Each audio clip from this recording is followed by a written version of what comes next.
This question whether to see standing comedy or not, this is a question of philosophy. Just three things you can summarize: abusive language, sexual jokes, and just slandering gods, demigods and religion. That's it.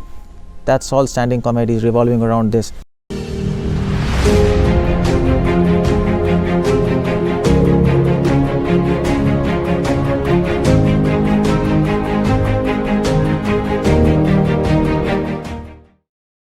Should we see standing comedy or not? That's a question. You see all around the world, our youths are simply interested in this standing comedy. Many youths are taking standing comedy as a profession.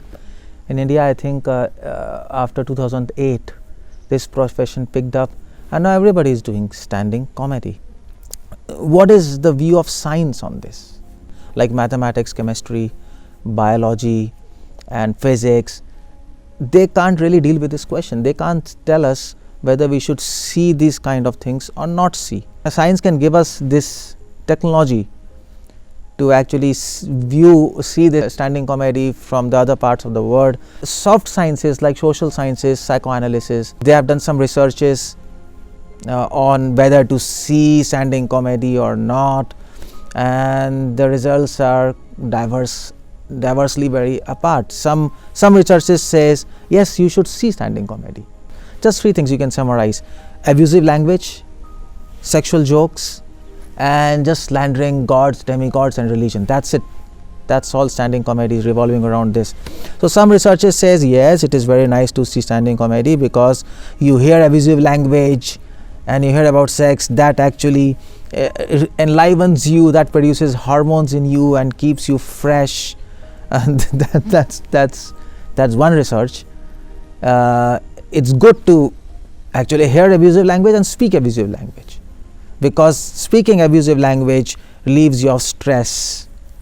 And some researchers says no, that's very bad. If you hear abusive language and speak, it produces stress on the system. If you're always thinking of sex, it produces a lot of stress. That's very, not just harmful, very dangerous.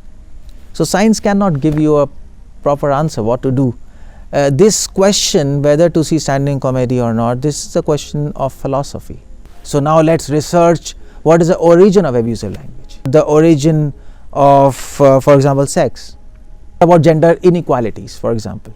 They also cannot tell you, and even if philosophers try to explain you whether to see it or not, well, first of all, you'll not be able to understand their answer at all. It will be so complex and filled with a lot of jargons, ontological, morphological, and you might say, well, tell me clearly, yes or no.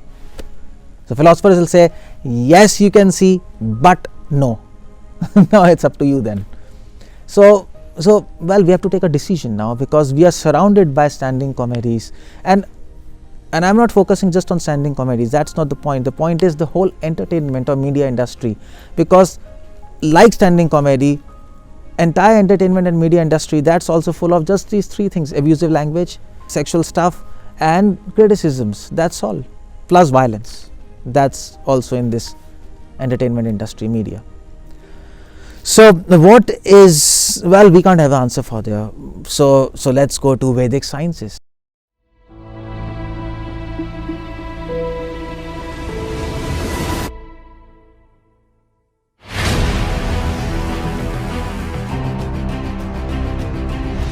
Ancient Eastern science, what is their take on this?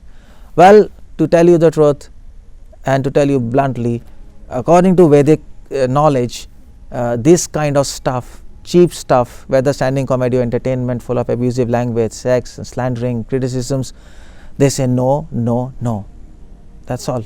Never watch this, because and there are three powerful reasons for that. Three powerful reasons. The first reason is what you think that you will do. So if you listen to abusive language, those words, abusive words, will sink in your subconscious mind, and sometime or the other it'll just blurt out of your mouth and you'll speak that. Especially in very pressure and stressful conditions, people tend to use abusive language. It just comes because you have heard it, it's in your mind.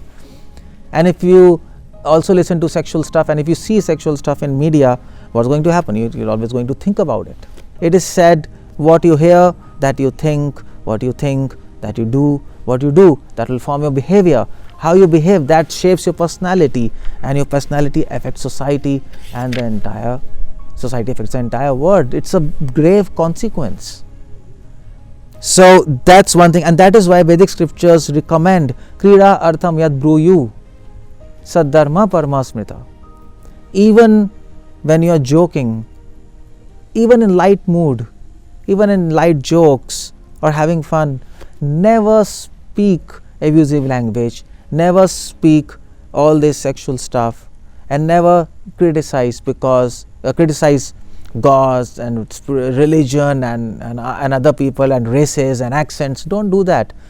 Speak something which is truthful, pleasing and beneficial to others.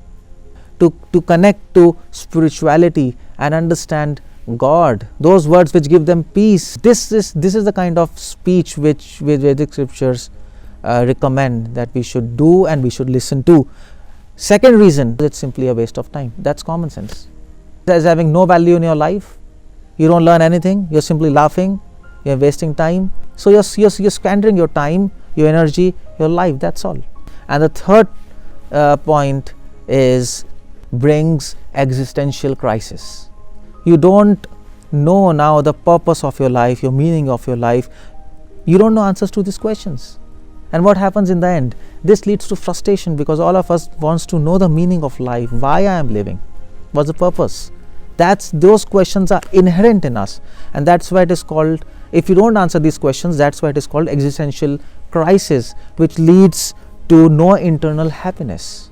So having said that, I'm not saying that you should not see comedy and you should not have entertainment, because in Vedic times there was entertainment, there was comedy, which was called as Natya Shastra. There are whole scriptures written, which is a section of Atharvaved, which is actually training people how to entertain, drama, music, poetry. It's all there. But point we are saying is, don't see this modern, cheap, superficial evil, let me put it like that, this kind of comedy and entertainment which actually promotes evil thoughts in your mind, and then ultimately people are having stress and fighting with each other. And we know people thought, oh, this is nice, this will actually make people happy, help them to relieve stress, and this standing comedy will make people more light. But what happened? Just happened the other way around. People are becoming more depressed, more frustrated, more suicidal rates, more psychiatric diseases. Why? Because they are not handling existential questions. They are not knowing what's the purpose and meaning of their life. They don't know why to live. They're just living, laughing around, and that's all. They don't have internal happiness. And that is why in Vedic times, this drama, music, standing comedy, the aim of entertainment in Vedic times was not just to make you laugh. It was to help you, give you answers of these existential questions, to give you answers for the purpose and meaning of life through humor. That was the aim of entertainment industry in Vedic times. It was to help you develop your moral character through humor. That was good.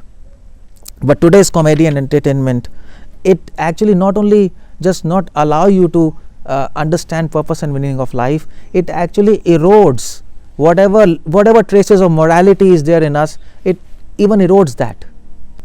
People have crossed moral barriers. They are doing everything and anything on internet, on media industry, and then people are saying, we should be free to do everything on streets. That's what is happening. People are becoming almost like animals, no moral barriers. Don't watch standing comedy and this entertainment, this cheap standing comedy and entertainment. Don't waste your life, don't waste your energy, don't waste your time. Pursue your goals, whatever you have, and also add spirituality to your life, because if you don't add spirituality to your life, you will fall to temptations of entertainment and comedy. That's tempting, isn't it? We all like that. We feel good, but then it harms us. So to resist that temptations, you should add spirituality in your life so that you experience internal happiness. And when you experience internal happiness within your soul, you will not search for this cheap stuff and cheap happiness outside in this material world, and then your life will be materially successful. You can achieve your material goals, and most important is you can also understand spiritual dimension. You can answer existential questions. You can be happy, satisfied. You can connect yourself with God and then fulfill the aim of your life. Thank you very much.